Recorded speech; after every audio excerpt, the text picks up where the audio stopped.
네, 임마누엘 성가대 찬양 감사합니다. 수요예배 나오신 성도님 여러분들을 주님의 이름으로 사랑하고 축복합니다. 오늘도 말씀 앞에 나오신 우리 성도님들의 마음 가운데 주님이 주시는 풍성한 은혜가 넘치는 시간이 될 수 있기를 간절히 소망합니다. 설교에 들어가기에 앞서서 요즘 사람들에게 있어 논란이 되고 있는 정말 어려운 문제 하나를 여러분들에게 소개해드리고자 합니다. 화면을 한번 보시면 다음 대화에 들어갈 말로 가장 적절한 것은 무엇인지를 고르는 문제입니다. 그 상황은 병문안을 가서 친구를 위로하는 상황인데요. 입원해 있는 친구가 병문안을 와준 친구에게 이렇게 말합니다. 어서 와, 병원까지 찾아와 줘서 고마워 라고 말합니다. 그러면 이에 대한 병문안을 간 친구의 적절한 대답은 무엇일까요? 그 다음 PPT를 보시면 4가지 보기가 주어집니다. 첫 번째부터 4번째까지 있는데 그 중에서 정답은 뭘까요? 혹시 다른 게 정답 같다? 그렇죠. 정답이 2번이 맞습니다. 힘들지? 얼른 나았으면 좋겠다라고 말하는 것이 우리가 생각했을 때는 일반적인 반응이라는 거죠. 우리가 가서 그 입원해 있는 친구들을 향해서 입원한 거 정말 축하해, 너 편히 쉴 수 있겠다라고 말하지는 않는다라는 겁니다. 그런데 왜 이 문제가, 내려주셔도 좋습니다, 왜 이 문제가 논란이 될까요? 이 문제가 2곳에서 출제가 되었다고 하는데요. 한 곳은 초등학교 도덕 문제에서 이 문제가 나왔다고 합니다. 그리고 또 다른 한 곳은 고등학교 검정고시 국어 문제에서 이 문제가 출제가 됐다라고 합니다. 그런데 문제는 이 문제의 정답이 무엇이냐를 두고 매우 사람들 사이에 논란이 일어났다라는 것이죠. 초등학생 정도야 어느 정도 이해는 할 수 있지만 고등학교 검정고시를 보는 데 있어서 이 문제를 가지고 고민한다는 것이 정말 고민할 수 있을까라는 생각이 들기도 하지만 이것보다는 이 시대가 어떤 시대인지를 우리에게 보여주는 것 같습니다. 학자들은 지금을 일컬어 우리를 공감 부재의 시대를 살아가고 있다라고 이야기를 합니다. 공감이 부재됐다. 이것은 단순히 사람들과 대화를 하지 않아서 사람들과의 대화가 단절돼 있다라는 뜻이 아니라는 것이죠. 사람들이 나를 모르고 타인을 받아들이지 못하는 데서 오는 공감의 부재라는 거죠. 조금 더 쉽게 말하면 두 사람이 만나서 대화를 하고 있지만 그 대화가 무슨 대화이냐면 사실은 자기 머릿속에 떠오르는 것들을 끊임없이 그냥 입 밖으로 전달하는 것뿐이지 상대방의 말을 듣거나 공감하거나 생각하지 않는다라는 것이죠. 상대가 하는 말을 귀로는 듣고 있지만 그 뜻을 살피지 않고 그 다음 내 머릿속에 떠오르는 말을 언제 해야 하나라는 그 타이밍만을 재고 있는 것. 그런 것이 공감 부재의 시대라고 말하는 것입니다. 그렇다면 우리가 지금 살아가고 있는 이 공감 부재의 시대 가운데 우리는 어떻게 상대방을 진정으로 공감하며 살아갈 수 있을까요? 그것의 첫 번째는 함께 즐거워하기 위해서는 공감해야 합니다입니다. 이게 무슨 뜻일까요? 오늘 본문의 주인공을 보면 오늘 본문에는 두 창기의 등장으로 시작을 합니다. 열왕기상 3장 16절을 보면 그때 창기 두 여자가 왕에게 와서 그 앞에 섰다라고 이야기를 하는데요. 지금 그 두 여인 사이에는 매우 난해한 문제가 발생했습니다. 두 여인은 같은 집에 살고 있었고 사흘 간격으로 각각 아들을 낳았습니다. 그런데 한 여인이 밤에 자다가 실수로 자신의 아이를 죽이게 된 것이죠. 그 여인은 밤중에 일어나서 자신의 아이가 죽은 것을 보고 다른 여인의 산 아이와 자신의 아이를 뒤바꾸는 역할을 합니다. 그리고 나서 아침에 일어나자 다른 여인은 자신의 아이가 죽어 있는데 그 아이를 보니 그 아이가 자신의 아이가 아니라 살아있는 아이가 자신의 아이라는 것을 알아채고 이에 두 여인이 산 아이의 소유권을 두고 다투게 된다라는 것이죠. 그들은 처음에는 마을 장로 앞에 가서 이 문제를 해결해 달라고 요청을 했을 겁니다. 그런데도 그 문제가 해결이 되지 않았죠. 그리고 나서 그 다음 조금 더 큰 사건을 담당하는 재판관 앞에 찾아갔지만 그곳에서도 문제가 해결되지 않았습니다. 결국은 그 한 아이, 살아있는 그 아이의 소유권을 두고 솔로몬 왕 앞에까지 그녀들이 오게 된 것이죠. 왜 그녀들이 솔로몬 왕 앞에까지 올 수밖에 없었을까요? 왜 어느 누구도 그녀들의 마음 가운데, 그녀들의 문제 가운데서 어느 누구도 명쾌한 대답을 해주지도 못하고 정말 누가 그 사나이의 어머니인지를 밝혀주지 못했던 걸까요? 그것은 그 누구도 그녀들의 상황을 이해하지 못했기 때문입니다. 어느 누구도 그녀들과 함께 기뻐해주지도 않았고 울어주지도 않았다라는 것이죠. 당시 이 본문에 등장하는 당시 창기라는 직업은 그 당시에도 어디에서도 환영받지 못하는 직업이었습니다. 일반 백성들에게도, 평민들에게도 무시와 비난의 대상이 되는 사람들이었다라는 것이죠. 그렇기 때문에 어느 누구도 그녀들의 출산을 축하하고 기뻐해 주는 사람이 없었습니다. 그것은 그녀들이 겪은 불의의 사고도 마찬가지였습니다. 아이를 잃어버린 그녀들의 마음을 어느 누구도 위로해 주지 않았고 이해해 주지 못했다라는 것이죠. 그녀들의 상황과 그녀들이 지금 겪고 있는 문제와 그 문제 가운데서 오는 그 감정들을 공감해 주지 못하기 때문에 그녀들이 가지고 온 문제는 그저 그 사람들에게 있어서는 귀찮은 문제였다라는 겁니다. 빨리 해결해버리고 치워버리고 그 다음 사람들, 그 다음 일을 해야 하는 상황 가운데서 빨리빨리 어떻게든 해결을 보려고만 했다라는 것이죠. 그런데 그렇게 되니 그 상황이 도저히 해결책을 찾지 못하는 상황이 되어버린 것입니다. 영어 단어 가운데 공감이라는 의미를 가진 두 단어가 있는데요. 화면을 보시면 두 가지 단어가 있습니다. 그런데 이 둘 다 공감 그리고 연민이라는 뜻을 가지고 있는데요. 앞에 나와 있는 단어는 심패티라는 단어는 상대방의 마음을 느끼고 슬퍼하는 것이라는 뜻을 가지고 있습니다. 그런데 그 차이는 장례식장에 가서 우리가 사랑하는 가족을 잃은 유가족과 슬픔을 함께 나눕니다. 그리고 그들의 아픔을 공감하죠.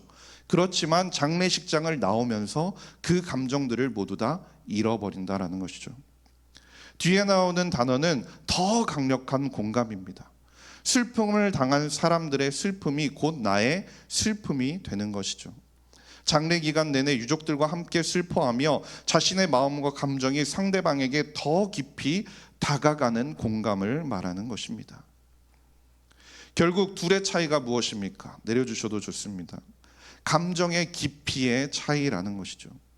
자신이 어떤 위치에서 상대방의 감정을 함께 느껴주느냐라는 것입니다. 어떤 목사님께서 이런 말씀을 하신 적이 있는데요. 비를 맞고 있는 사람에게 있어서 진정한 공감은 비를 맞지 않도록 우산을 들고 씌워주는 것이 아니라 그 옆에 앉아서 함께 비를 맞아주는 것이다 라고 말했습니다. 이게 무슨 뜻입니까? 그 사람이 처한 상황, 그 사람이 처한 환경에 나도 함께 동참하는 것이 공감의 시작이라는 것입니다. 그런데 두 여인은 솔로몬 왕 앞에 설 때까지 그 수많은 사람들을 거쳤지만 이런 공감을 받지 못했다라는 것입니다.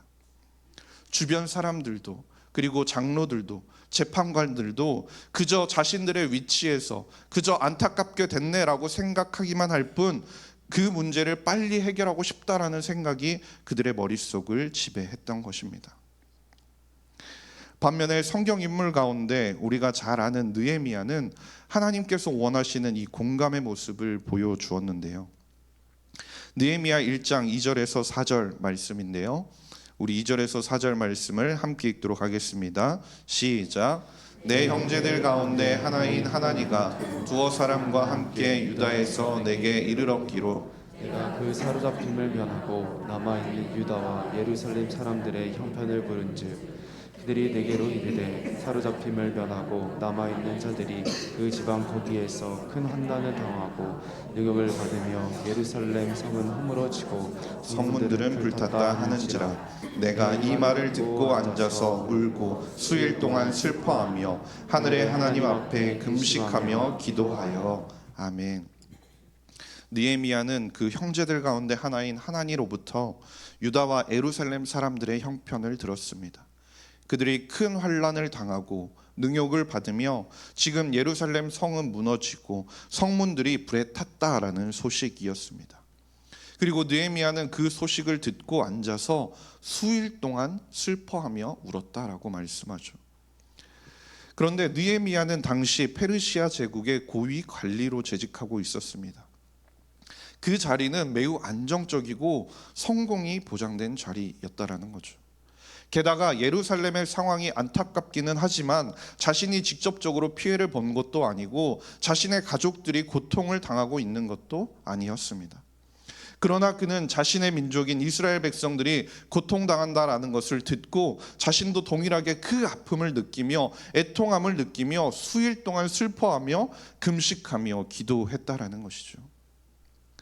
이러한 모습에 대해서 바울 사도도 로마서 12장 15절 말씀에 우리에게 이렇게 말씀합니다. 즐거워하는 자들과 함께 즐거워하고 우는 자들과 함께 울라. 바울 사도가 우리에게 말하는 함께 즐거워하고 함께 울라, 이것은 단순한 동정이나 동조가 아닙니다. 진정으로 마음의 동일화가 일어나야 된다라는 것이죠. 저 사람의 마음이, 저 사람의 환경이, 저 사람의 문제가, 저 사람이 지금 처하고 있는 그 슬픔이 나의 슬픔이 되어야 하는 그 동일화가 일어나고 나서 우리가 그 사람과 함께 즐거워하고 그 사람과 함께 슬퍼해야 한다라는 것이죠. 그 감정을 함께 나누는 것입니다. 이 공감이 될 때 우리가 함께 기뻐할 수 있는 것입니다. 이러한 공감을 우리에게 잘 보여준 분이 누구십니까? 예수님이십니다. 예수님은 하늘 보좌에 앉아 계시면서 우리가 힘들어할 때, 우리가 문제 가운데 허덕일 때 우리를 내려다 보시면서 그저 그래 너도 아프니 어쩌니 아프겠다 그렇게 말씀만 하신 분이 아니었다라는 겁니다. 우리의 아픔과 우리의 죄를 누구보다 깊이 공감하시기 위해서 예수님께서는 성육신하셔서 이 땅에 오셨다라는 겁니다. 히브리서 4장 15절 말씀에도 이렇게 말씀합니다. 우리에게 있는 대제사장은 우리의 연약함을 동정하지 못하실 이가 아니요 모든 일에 우리와 똑같이 시험을 받으신 이로되 죄는 없으시니라 라고 말씀합니다. 예수님께서는 이 땅 가운데 오셔서 우리와 같이 인간의 몸을 입고 우리가 느끼는 고통과 슬픔과 아픔과 그 모든 감정들을 다 느끼셨다라는 것이죠. 예수님께서 이 땅 가운데서 사역하시면서 사람들의 질병을 고치실 때마다 예수님께서는 그 사람들을 불쌍히 여기셨습니다. 그들의 처지와 그들의 아픔에 누구보다 공감하셨다라는 겁니다. 나사로가 죽었다라는 소식을 들었을 때도 예수님은 그 소식을 듣고 함께 눈물을 흘리며 슬퍼하셨습니다. 예수님은 사람들의 질병을 고치실 때마다 그 사람들을 불쌍히 여기셨고, 예수님은 자신의 능력을 과시하기 위해서 그들의 병을 고친 것이 아니라 그들에게 하나님께서 그리고 예수님께서 가지신 그 긍휼의 마음과 공감의 마음과 사랑을 베풀기 위해서 그들에게 기적과 이적을 행하셨다라는 겁니다. 예수님은 우리와 함께 감정을 느끼고 계십니다. 우리의 아픔, 우리의 염려, 우리의 고통, 우리의 문제, 그 가운데서 내 옆에 있는 사람조차도 공감하지 못하고 다 알지 못하는 그 어려움과 감정의 그 깊은 쓴뿌리까지도 예수님께서는 다 아시고 공감하고 계신다라는 겁니다. 예수님은 함께 우는 자들과 함께 우셨고 즐거워하는 자들과 함께 즐거워하시는 분이었습니다. 우리가 이처럼 함께 울며 함께 즐거워하기 위해서는 상대방을 깊이 공감하는 그 예수님의 마음을 닮아가야 하는 것입니다. 그 마음이 우리 속에 있어야 한다라는 것이죠. 그런데 그렇다면 우리가 상대방의 입장에서 상대방의 상황과 감정을 공감하기 위해서는 우리가 어떻게 해야 하는 것일까요? 두 번째로 우리가 공감하기 위해서는 사랑해야 하는 것입니다. 오늘 본문으로 돌아가서 율법에 의하면 어떤 사실의 옳고 그름을 가리기 위해서는 반드시 그 당시에는 두세 사람의 증인이 필요했습니다. 그런데 지금 이 두 창기가 마주하고 있는, 그녀들이 마주하고 있는 사건이 어려운 이유는 거기에 단 한 사람의 증인조차 없다라는 것입니다. 그리고 서로를 향해 고소하고 있는 그 내용도 추측만 가득할 뿐이지 정확한 증거가 있지도 않았다라는 것이죠. 그런데 솔로몬은 두 여인의 이야기를 듣고 다소 충격적인 명령을 내리는데요. 열왕기상 3장 24절에서 26절 말씀인데요. 우리 세 절 말씀을 함께 읽겠습니다. 시작. 또 이르되 칼을 내게로 가져오라 하니 칼을 왕 앞으로 가져온지라. 왕이 이르되 사나이를 둘로 나누어 반은 이 여자에게 주고 반은 저 여자에게 주라. 그 산 아들의 어미는 여자가 그 아들을 위하여 마음이 불붙는 것 같아서 왕께 아뢰어 청하건대 내 주여 사나이를 그에게 주시고 아무쪼록 죽이지 마옵소서 하되 다른 여자는 말하기를 내 것도 되게 말고 내 것도 되게 말고 나누게 하라 하는지라. 아멘.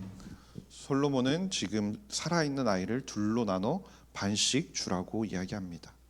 이게 무슨 뜻입니까? 한 아이가 죽고 살아있는 그 아이의 소유권, 누구가 진짜 어머니인지를 판가름하는 그 재판에서 살아있는 아이를 반으로 잘라서 각각 주라고 이야기합니다. 그렇게 되면 결과적으로 두 아이 모두가 죽게 되는 것이죠.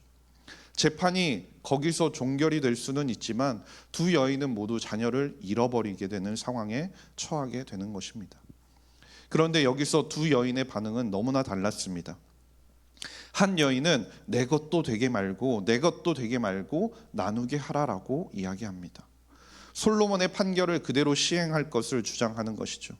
이것은 바꿔 말하면 그 여인에게 있어서 아이는 단순히 소유의 대상이었다라는 것이죠. 그 아이의 생명이 중요한 것이 아니었습니다. 그저 자신이 소유하지 못하면 잘라서 없애버리겠다는 이기심에 사로잡혀 있었다라는 것이죠. 이 여인이 처음부터 보였던 그 아이에 대한 집착은 단순히 그 아이에 대한 사랑에서 오는 것이 아니라 단순한 질투와 소유욕에서부터 발생되었던 것입니다. 그런데 반면 진짜 어머니는 어떻게 반응합니까? 마음이 불붙는 것 같아서 아이를 죽이지 말고 저 여자에게 주라라고 이야기를 하는 것입니다. 그녀는 자신의 행복보다 아이의 안녕과 생명을 우선시했던 겁니다. 진짜 어머니는 자기 아이가 설령 다른 사람에게 가더라도 그 아이가 살아있기를 원했다라는 것이죠. 그런데 우리가 생각해 보면 지금 솔로몬 왕 앞에 있는 상황에서 아이를 포기한다는 것은 단순히 자신이 양육하기를 포기한다는 뜻이 아닙니다. 그들은 지금 누가 친어머니인지를 가리기 위한 재판 중에 있습니다. 그리고 그들은 지금 솔로몬 왕 앞에 있습니다. 그런데 자신이 지금 그 아이를 포기했다라는 것은 단순히 이 상황에 대한 책임을 온전히 자신이 감수하겠다라는 뜻입니다. 죄를 스스로 인정하는 뜻이 되는 것이죠. 그렇게 되면 자신이 그 죄를 모두 뒤집어 쓰고 죽을 수도 있다는 사실을 알았을 것입니다. 그럼에도 이 여인은 아이를 위해 모든 것을 포기할 각오를 한 것이었습니다. 이것이 우리가 공감을 위해 보여야 할 사랑의 모습이라는 것이죠. 사랑은 자신의 유익을 구하지 않고 상대를 위한 희생을 기꺼이 감수하는 것이랍니다. 우리는 종종 신앙을 소유의 개념으로 이해할 때가 있습니다. 나의 구원, 나의 복, 나의 은혜, 나의 섬김, 그것을 통해서 하나님이 중심이 되고 예수 그리스도가 영광이 되는 것이 아니라 여전히 그 안에 내가 중심이 되어서 나의 소유가 되어야 한다라는 생각을 가지고 살아가게 된다라는 것이죠. 그러나 고린도전서 13장에서 바울은 사랑은 오래 참고 온유하며 시기하지 않는다라고 말씀합니다. 또한 C.S. 루이스의 네 가지 사랑이라는 책에서도 보면 결국 사랑한다는 것은 상처를 받는다는 것이다. 무엇이든지 사랑하여 보라. 그러면 틀림없이 마음을 졸이게 되고 어쩌면 마음이 찢어지게 될 것이다 라고 말합니다. 우리가 그리스도 안에서 다른 사람을 사랑한다는 것, 다른 사람을 공감하기 위해 그들의 상황과 환경과 문제를 공감하기 위해 그들을 사랑한다는 것은 내가 그 상처까지도 감수하겠다는 결단이 포함된다는 겁니다. 오래 참고 온유하며 시기하지 않으며 내가 손해를 보면서까지도 사랑한다라는 것이죠. 그렇게 할 때야 비로소 질투와 비교가 사라지고 우리가 함께 즐거워할 수 있게 되는 것입니다. 예수님께서도 자신을 낮추시고 십자가에서 우리를 위해 자신을 내어주심으로 진정한 사랑이 무엇인지를 우리에게 보여주셨습니다. 예수님께서는 기꺼이 십자가의 모든 고통을 감수하셨습니다. 예수님께서 겟세마네 동산에서 했던 기도를 우리가 너무나 잘 알지 않습니까? 땀방울이 핏방울이 될 정도로 예수님께서는 하나님께 간구하였습니다. 제발 지나가게 해달라고 간구했던, 구하셨던 그 고통의 순간을 예수님께서는 우리를 위해 묵묵히 마주하셨다라는 것입니다. 우리를 그처럼 사랑하셨기 때문에 그 모든 고통과 아픔을 감수하셨다라는 것이죠. 진정한 사랑은 소유하는 것이 아니라 내어주는 것입니다.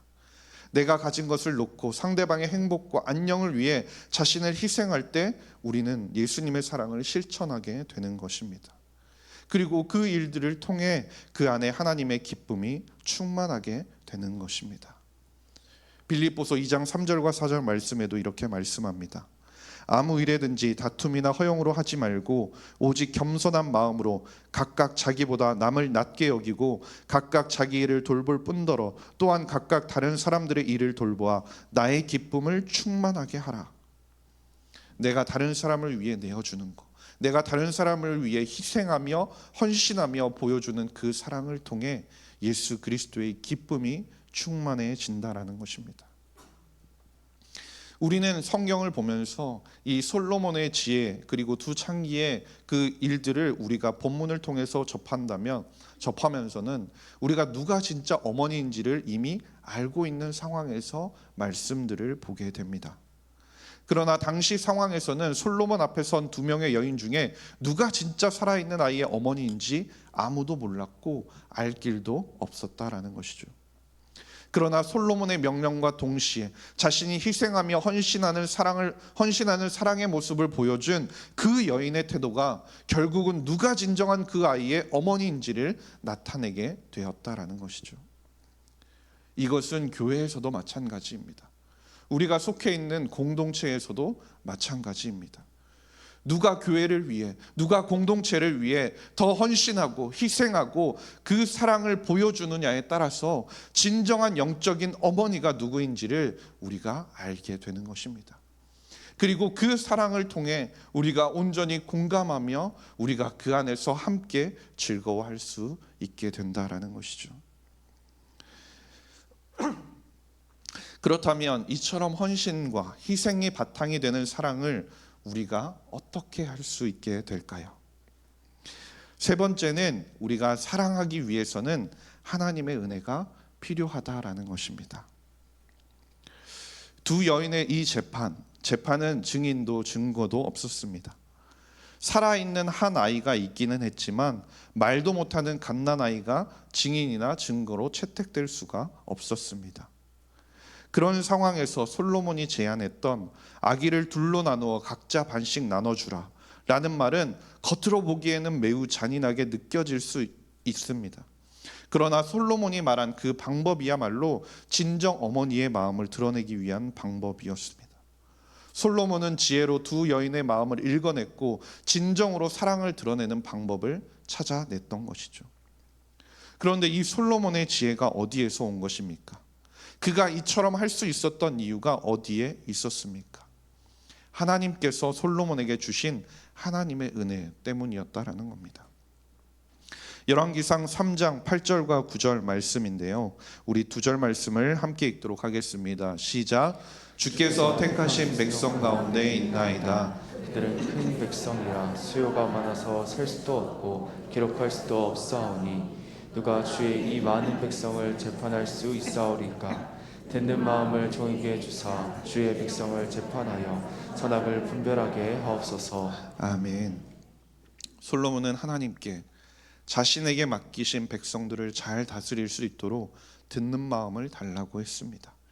그리고 그것으로 백성들을 재판하여 선악을 분별할 수 있게 해달라고 간청했습니다. 세상 사람들도 이러한 지혜를 얻고자 합니다. 그러나 세상을 통해 사람들이 얻고자 하는 지혜, 그 핵심은 어디에 있습니까? 나에 있다라는 겁니다. 사람들은 세상적인 지혜를 통해서 결국 얻고자 하는 것은 나의 성공이라는 겁니다. 그러나 참된 지혜, 하나님으로부터 오는 지혜는 내가 중심이 되는 것이 아니라 하나님이 중심이 되는 것입니다. 하나님이 중심이 되는 그 지혜는 나를 위한 지혜가 아니라 다른 사람을 위한 지혜라는 것이죠. 솔로몬도 자신이 성공할 수 있도록 하나님께 듣는 마음을 달라고 한 것이 아니었습니다. 이스라엘 백성들을 잘 다스릴 수 있도록 지혜를 구했다라는 것이죠. 하나님께서는 그의 요청에 기뻐하셨고 그것을 허락하셨습니다. 그리고 오늘 본문의 이 사건이 바로 솔로몬이 하나님께 지혜를 구한 직후에 일어난 일이라는 것입니다. 솔로몬이 하나님께 그 지혜를 받았기에, 하나님께 그 듣는 마음을 받았기에, 그 은혜를 누렸기 때문에 어느 누구도 관심을 가져주지 않았던 그 두 창기의 대화를 솔로몬은 들어줄 수 있었던 것입니다. 그들을 향한 긍휼함을 가지고 그들의 상황과 아픔을 공감할 수 있었던 것입니다. 그들의 상황과 환경을 공감할 수 있었기 때문에 그들과 함께 기뻐하고 슬퍼하면서 하나님께서 주신 지혜로 그 일을 해결할 수 있었던 것입니다. 그리고 이 사건을 통해서 솔로몬은 이스라엘 백성들에게 하나님께서 지혜를 주신 훌륭한 통치자라는 것을 보여줄 수 있었습니다. 그리고 예수님께서도 솔로몬이 하나님께 간구하며 은혜로 받은 이 듣는 마음을 자신의 온전한 사역과 삶 속에서 보여주셨는데요. 예수님은 늘 기도하며 아버지의 뜻을 구하셨습니다. 세례 요한에게 세례를 받으실 그때부터 언제나 한적한 곳에 가셔서 늘 기도하심으로 하나님의 음성에 귀 기울이는 삶을 사셨다라는 것이죠. 예수님의 가르침은 자신의 말이 아니었습니다. 예수님이 가르치신 것은 언제나 하나님의 나라와 아버지의 뜻에 근거한 것이었다라는 것이죠. 말씀을 선포하실 때도 하나님의 깊은 사랑과 공의를 전했지 인간의 사랑과 예수의 사랑과 사람들이 나의 사랑을 전한 것이 아니라는 것이죠. 심지어 예수님은 고난의 순간조차도 내 뜻이 아니라 아버지의 뜻대로 행하겠다는 굳은 결심을 보여주셨습니다. 예수님은 자신이 하나님의 아들이심에도 불구하고 언제나 겸손하게 아버지의 인도하심을 따랐다라는 것이죠. 그리고 그분의 순종은 단순히 명령을 이행하는 것이 아니라 우리를 향한 무한한 사랑의 표현이었다라는 겁니다. 솔로몬이 하나님께 간구하여 받은 그 듣는 마음, 그것도 단순히 왕으로서의 지혜가 아니었습니다. 하나님과 깊이 교제하며 하나님께서 원하시는 뜻이 무엇일지를 계속해서 궁금해하고 그 뜻을 찾아가고 하나님께서 말씀하시는 그 뜻에 온전히 순종하는 마음가짐이 바로 하나님께 받은 은혜와 그 듣는 마음이라는 것이죠. 주 안에서 사랑하는 석관중학교의 성도님 여러분, 오늘 본문을 통해서 우리는 단순한 역사적인 사건 혹은 솔로몬의 지혜가 돋보이는 사건이 아니라 우리 교회와 신앙 공동체가 나아가야 할 방향을 생각해 보게 되는 것 같습니다. 하나님은 본질적으로 함께 즐거워하시는 분이십니다. 그리고 함께 즐거워하기를 원하시는 분이십니다. 누가복음 15장에 나오는 잃어버린 양의 비유, 잃어버린 동전의 비유, 그리고 탕자의 비유, 이 모든 비유 끝에는 모두 함께 즐거워하자라는 구절로 끝이 납니다. 하나님은 우리의 행복과 구원을 기뻐하시며 우리가 서로 행복을 나누는 것을 원하십니다. 스바냐 3장 17절에도 너의 하나님 여호와가 너희 가운데 계시니 그는 구원을 베푸실 전능자이시라. 그가 너로 말미암아 기쁨을 이기지 못하시며 너를 잠잠히 사랑하시며 너로 말미암아 즐거이 부르며 기뻐하시리라 하리라 라고 말씀합니다. 이것이 하나님께서 우리에게 원하시는 모습이라는 것이죠. 오늘 본문에 나오는 두 창기, 그들은 한 집에 살고 있었습니다. 그런데 두 사람에게는 남편이 없었습니다. 그리고 서로의 기쁨과 슬픔을 나누지도 못하는 사이였습니다. 그러나 생각해야 할 것은 그들도 솔로몬에게 맡기신 하나님의 백성이었다라는 것이죠. 그들이 자격이 있어서 하나님의 백성, 이스라엘의 백성이 된 것이 아니었습니다. 이스라엘 백성임에도 불구하고 그들이 하는 일들로 인해서 다른 사람들에게 그들은 천대받고 멸시받고 살아가던 사람들이었다라는 것이죠. 그런 사람들과 함께 울고 함께 기뻐하고 공감하고 사랑하기 위해서는 하나님께서 솔로몬에게 하나님의 은혜로 듣는 마음을 허락하신 것 같은 그러한 지혜가 필요하다라는 겁니다. 하나님의 지혜를 통해 하나님의 나라가 세워지도록 하신 것이었다라는 것이죠. 이것은 교회에 모인 우리도 마찬가지입니다. 우리는 자격이 있어서 하나님의 자녀가 된 것이 아닙니다. 우리에게 뛰어난 능력이 있어서 그것을 통해 하나님께서 교회를 영광스럽게 만드시려고 사용하시겠다고 부르신 것이 아니라는 것이죠. 우리는 그저 하나님의 은혜로 이곳 가운데 모였습니다. 그렇기 때문에 교회는 나의 힘으로 만들어가는 것이 아니라는 겁니다. 내가 중심이 되어서 이끌어가는 것이 아니라는 것이죠. 하나님의 은혜로 세워져 가는 곳, 그곳이 교회이고 그리고 그곳이 가정이라는 겁니다. 오늘 말씀을 통해 우리는 세 가지를 묵상해 보았는데요. PPT 화면을 보여주시면 첫 번째가 함께 즐거워하기 위해서는 공감해야 합니다. 그리고 두 번째가 공감하기 위해서는 사랑해야 합니다. 그리고 세 번째가 사랑하기 위해서는 하나님의 은혜가 필요합니다입니다. 그런데 이것을 거꾸로 한번 생각해 보면 어떻게 되겠습니까? 그 다음 PPT 보여주시겠습니까? 우리 함께 읽도록 하겠습니다. 시작. 하나님의 은혜로 우리는 사랑하고 공감하고 함께 즐거워할 수 있습니다. 아멘. 이것이 하나님께서 우리를 부르신 교회의 모습입니다. 우리 주님께서 우리와 함께 기뻐하시고 슬퍼하시며 우리를 사랑하셨듯이 우리도 그리스도 안에서 서로 공감하고 사랑하며 하나님께서 주신 지혜로 함께 기쁨을 누리는 삶을 살아가야 하는 것입니다. 우리도 하나님께서 택하시고 부르신 백성으로서 그분의 뜻을 귀담아 듣고 그 뜻을 따르며 하나님의 사랑과 공의를 실천함으로써 세상의 빛과 소금의 역할을 감당해야 하는 것입니다. 사도행전 2장 44절과 46절 말씀인데요. 우리 함께 읽겠습니다. 시작.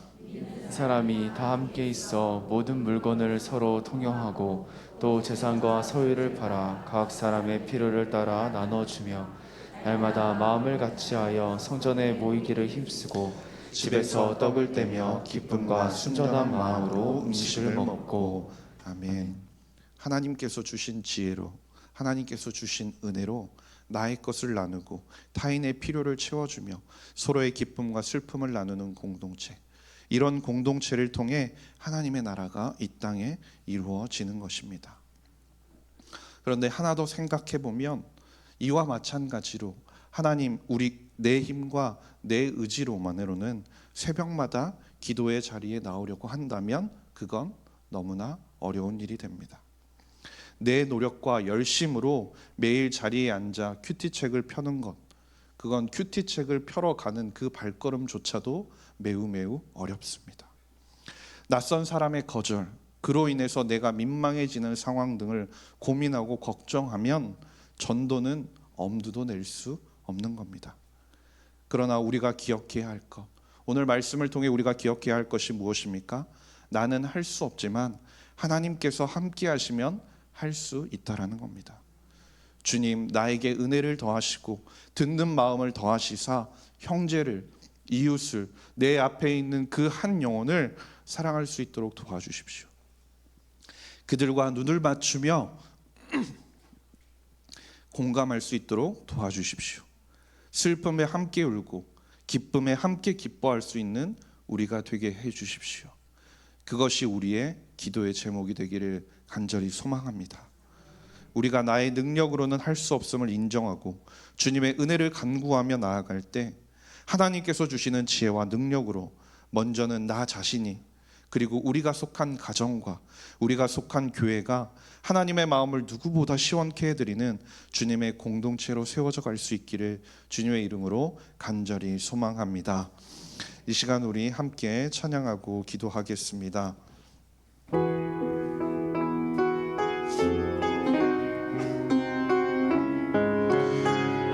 우리 함께 찬양하겠습니다. 주께 두 손 모아 비나니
주님, 우리에게도 솔로몬에게 허락하신 그 은혜를 이 시간 내려 주시옵소서. 그리하여서 주님께서 속하게 하신 가정과 직장과 교회와 공동체에서 예수님의 마음으로 사랑하게 하시고 공감해 주며 함께 기뻐하고 함께 슬퍼할 수 있는 삶을 우리가 살아갈 수 있도록 주님 도와주시옵소서. 이 시간 주님의 이름 한번 부르신 이후에 우리 동성으로 함께 기도하겠습니다. 주여, 하나님 아버지 감사합니다. 하나님, 우리에게도 하나님 솔로몬에게 허락하신 그 은혜를 허락하여 주시옵소서. 하나님의 은혜를 허락하여 주시고 하나님 예수 그리스도의 마음을 닮아가는 우리의 삶이 될 수 있도록 인도하여 주시옵소서.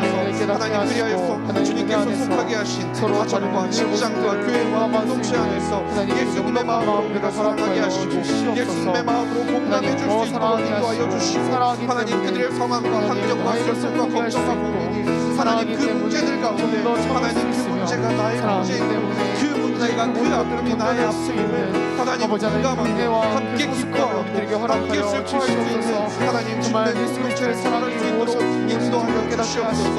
하나님, 나는 할 수 없습니다. 나의 능력으로는 할 수 없습니다. 주님, 주님께서 솔로몬에게 허락하신 것과 같은 하나님 듣는 마음으로 허락하여 주시옵소서. 하나님, 정말 하나님께서 말라게 하신 내 앞에 놓인 그 환경을 위하여 하나님 정말 주님의 사랑을 바라보게 하시고 주님의 사랑으로 필요하게 하시고 주님의 사랑으로 하나님 그에게 하나님 하나님 손을 내밀어주며 그들의 슬픔과 아픔을 도와주며 하나님 주를 채워줄 수 있는 하나님 주님의 사랑 하나님 정말 주님의 교회로 세워져갈 수 있도록 주님께서 함께하여 주시옵소서.